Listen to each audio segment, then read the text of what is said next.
Yo, what's up guys, it's the Insane Game Freak here. So, I had a few options today of how I was going to do this video, and I said, fuck it, we're just going to do this on one take. So there will be no edits, there will be no intro, so we won't have to worry about the blurring. We're going to talk about Nintendo Labo for a quick second. And this is weird because it's probably one of the few times I'm talking about something that literally has no inherent appeal to me in the kind of gamer I am, and most of you don't inherently need to give a shit, nor do I think a lot of you do. But it is Nintendo, and it is interesting, and it is something that you may or may not give a fuck about. I guess what I should say, it's not marketed towards us. It's not marketed towards the core Nintendo fan. They even said in the tweet before Labo was announced that this is for kids and kids at heart. So if you're someone who likes crafting, or someone who's like fucking from the ages of 12 and back, you might get a kick out of this. So Labo seems to be, and it's weird because it's crazy how marketable the Switch was and how easy it was to explain it. Labo's like not as easy to explain, but essentially it's like creating your own type of gaming experience that has some level of educational or intrinsic value because you built it yourself on top of the game you get to play afterwards. Now, we don't know how extensive some of these games are, which kind of gets into the argument with the price, but in terms of the idea, it seems to be you build your construction, whether it's a piano or a race car, an RC car, or a fucking motorcycle, or a fucking house, and then you use your Joy-Cons and switch in the appropriate ways you're told to, and you play that perspective game relating to the device you have it on. And just to let you guys know, because I know people are freaking out about the price, IGN France apparently has more information and it's confirmed that you can get, that you don't have to buy the variety packs. The only thing you have to buy is the software, because the stencils for like the actual, like the pattern for the cutouts you need will be offered for free. This is only if you want to buy the $80 or $70 packs for whichever one you want, you can do that, but they're going to offer like the patterns that you could just print out and just trace on whatever, on the cardboard you want to use and you want to pay for, and you could technically build it yourself, which I think is a smart move. I kind of wish that was promoted just as much and it didn't have to come from IGN France, because that to me is another selling point. Now granted, I don't think, it's weird to talk about this because I don't know the market for this kind of shit. Now, the job I work at has something that's called maker spaces, which is in this kind of same age range and idea field of like creating your own shit, and kind of half of the experience is creating and then the other half is enjoying your creation. It's kind of within that same thought process, but in terms of pricing, I don't know if that's considered a fair price or not. I would think so, especially the variety pack, because that means they're probably selling the game for less than $60, and they're just selling all the cardboard and all the stuff you need for that included with it. I like the fact that based off the trailer, you can see it has an extensive teaching tool on the goddamn Switch itself. They were doing things where you could zoom in and you could rotate the fucking image to see how your shit should look as you're in the process of building it. You could fast forward through instructional parts of it, or you could just tap it and go to the next. Okay, this is how I open the box. This is how I fold it. This is how I put it together, and then I'm done. And the cool thing is because you don't have to do that, you allow the child to have a way of just figuring it out on their own. I kind of hope they leave that part up to the child, because I think that's part of the joy of creating. I mean, yeah, anyone can follow fucking instructions, and that is an educational tool in itself. But I think there's something inherently enjoyable about looking at a pile of shit and being like, I think I can do this without looking at the instructions. Also, a lot of people like to do that anyway. And there's an immense satisfaction that comes from being able to do it on your own without looking at the instructions. It's not really a bragging thing. Some people just like to do it that way. Some of this shit's ridiculous. I think this is what they wanted to do in the Wii era, where they wanted to have games that took full advantage of what the Wii controller could do, but they couldn't really fit those into legit games. So that's why they used to throw it in a lot of mini game collections, like Mario Party and Wii Sports and that kind of shit. I think this is like the happy medium. Okay, fine, we're not gonna be able to throw every single motion control gimmick into a game and make it feel natural and make people want to do it. So let's have this entire little subsection of shit for children that will do everything we want it to do, and it's okay if the games are simplistic or basic, because that's the part of the fun. I also see this is why Nintendo chose not to go into VR or to VR specifically, because VR is an expensive as fuck thing to get into. Even Sony's thing is still expensive, because think about it. VR, it's $400 for the headset.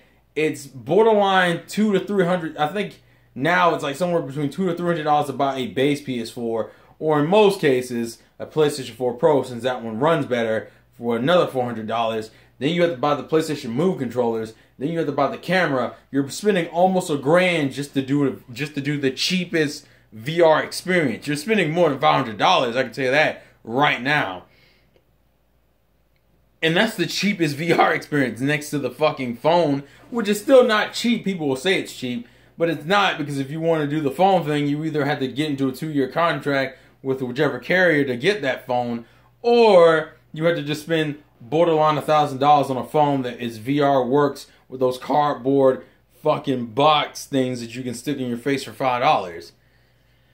I think Nintendo said, you know what? Instead of going the full VR route, that's still obviously growing. It's been growing as a market, but it's still in its infant stages, in my opinion. Nintendo said, fuck it, let's go the opposite direction. Let's go with creativity and building things. Like, let's go the Lego route. Because think about it, Legos has been around for fucking decades. I think at this point, it's almost getting into centuries at this point. Or at least more than a century, I guess I should say. The point is, why not go the build it yourself route? Like, because it's cheaper and it's not a detriment, it's not that much of a cost. They're using fucking cardboard, for God's sake. And the software, I don't think, is that graphically intensive either, because it looks like, at least based off of the motorcycle game screenshots you can see, a lot of people were saying it looks like they just took the Mario Kart engine and kind of modified it for the game. The giant robot, I'm not totally sure what that's based on. It's obviously based off of the Project Giant Robot thing that they showed off a while back. But the giant robot, I'm not totally sure what engine that's using. But these are all basic, simple engines. And granted, we don't know how extensive the games are. So it's kind of hard. That's the other reason why it's hard to judge the price. Like for a normal game that you as a gamer, you can recognize, okay, the game is going to be da-da-da-da-da. We know that $40 is underselling it, or $60 is too much. Here, you can't really make the claim because you don't know how extensive the fishing game is, or the house mini game, or the piano stuff, or the racing, or the giant robot. The giant robot is being sold by itself for $80. So I can't imagine the giant robot stuff being like one level. You're telling me you're charging me $80 and you're gonna spend all that money on a cartridge just to have the fucking character do? I'm thinking the giant robot thing is at least a good chunk of levels. Like I would say at least somewhere between 10 to 20 levels, I would think. Maybe that's just me. It's just my thought process. It's an interesting concept, and then what trips me out is that they're using all the tech in the Joy-Con that you wouldn't be able to use in the game. Like the way they were explaining how the fucking piano works, where you have the right Joy-Con using the IR sensor to see off of the reflection in the goddamn back of the piano box. So when you hit a key, it can see the reflection and tell from the reflection that that's the key they hit. So in the game, ding, what the fuck, how did you know that? It's one of those, and see, that's something you can't do normally. The Joy-Con is what's adding the extra kind of feedback and making these games feel more alive than just like a normal cardboard box. Because the cardboard box kind of game isn't nothing new, but the Joy-Cons and the Switch itself is what makes it interesting. Same thing with a motorcycle game. You're sitting there, vroom, vroom, you're holding the throttles, which are both Joy-Con in your hand, and the game is right there on the fucking tablet. So you're like, and you can feel that vibration in your hand. Or even the fucking the fishing game. When you throw the fishing line up, one Joy-Con is the crank and the other one is in the actual handle itself. So you're doing this and you can go like that's not that's not a fucking cranking noise for a fishing rod. But I'm not like it's like the no, I can't do it. I don't know the sound. I can't do a sound effect for it. It's like it's literally like I would have to take something old and slightly mechanical. It sounds like a mechanical pencil. That's the closest thing I could think of that sounds close to it. The point is that you can feel that clicking as you're winding up your fishing rod, and you can feel when a fish tugs on it through the vibration. It's like, oh, and it trips me out because it's not like an overly complicated concept. It's not even like a super, what's the word I'm looking for? It's not even like a super like amazing concept at the grand scheme of things, which is why it's not really appealed to like adults, because most adults will be like, so the half of the joy is building it and the other half is playing the game, but the games are so insanely simplistic, you can easily get bored of this shit really quickly. So it's not like it's meant to keep an adult's attention for super long, but it's just the idea of all of it coming together, and then you see the package, and you're kind of like, I may not get down with it. Like I think that's everybody. I think that's a lot of people my age's thought process. I may not get down with it, but I could see kids getting into it. And considering, like I said, in my line of work, I'm also dealing with stuff called maker spaces, which is in the same kind of field with like drones and shit. You can build your own Lego drones and shit. It's that I think this could work.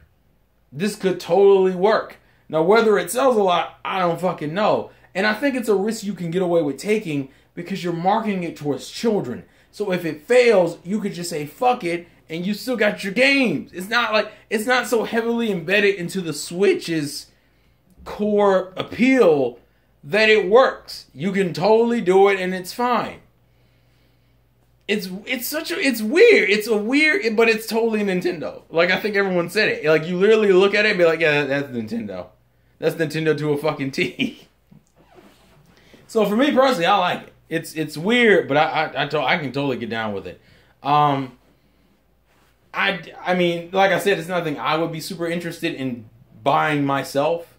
Although the fact that I now know that you can get the stencils and the patterns for free, so the only thing I gotta really do is buy the software for everything I want to do. I'm curious how far people will go, and I'm curious how many kids would actually get into it. I would totally love to see videos of kids just trying this shit out. Like, that's really what I want to see. I want to see a demo with kids, and not even because I want to buy it. I'm just curious how it would go, and I think there will be a good chunk of adults who buy it just out of the interest of seeing how extensive some of these games are. The robot game is probably the most tempting of the two for me personally. But once again, it's nothing that I'm like sitting there going, man, I can't wait until April to play. Like, it's kind of like, oh, it's cool. And I totally will be looking videos up on it when it comes out, just to see how people's experiences are with it. And like I said, I'm super curious how well this will do, because if this might be a product Kimishima's planned about selling 20 million units. I don't know if it's 20 million more or just 20 million units in general. Either way, it's only been like, we're only in January, and 2018 looks very interesting for Nintendo, so I'm looking forward to seeing how this goes. So please leave your thoughts and comments in the comment section below. Are you interested? Are you not? What are your thoughts? Let me know. Thank you guys for watching. This has been the Insane Game Freak. Life's a game. Play to win. Peace. Oh.